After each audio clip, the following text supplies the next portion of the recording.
Updates చూస్తే DSC నియామకాల్లో అవకతవకలు జరిగాయని ఆరోపిస్తూ పశ్చిమ గోదావరి జిల్లా భీమవరంలో వైఎస్ఆర్సీపీ ఆధ్వర్యంలో రీలే నిరాహార దీక్షలు నిర్వహించారు.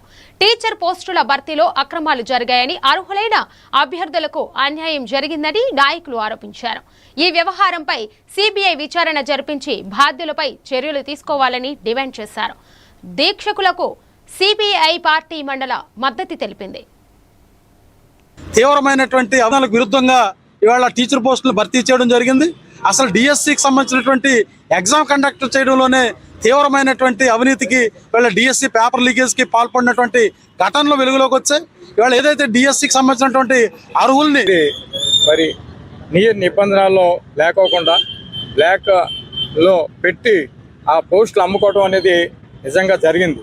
చాలా కాముగా మరి లోకేష్ దాన్ని బయటికి రాకోకుండా ఆ పోస్టులు అమ్ముకోవడం అనేది జరిగింది. అది నిజ నిర్ధారణ కమిటీ ద్వారా, సిట్టింగ్ జడ్జి ద్వారా న్యాయ విచారణ జరిపించాలని మనం ప్రధానంగా డిమాండ్ చేస్తున్నాం.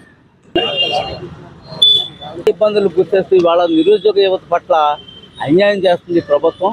ఇలాంటి అవకతవకం ఇంకోసారి జరగకుండా ఏదైతే సుప్రీంకోర్టు జడ్జి లేకపోతే సిట్టింగ్ జడ్జి ఉన్నారో వాళ్ళ చేత విచారణ జరిపించి నిజ నిర్ధారణ ప్రకారం వెలికి తీసి దీన్ని న్యాయం, ఎవరైతే నిరుద్యోగులు ఉన్నారో వాళ్ళకి న్యాయం చేయాలి కరెక్ట్గా.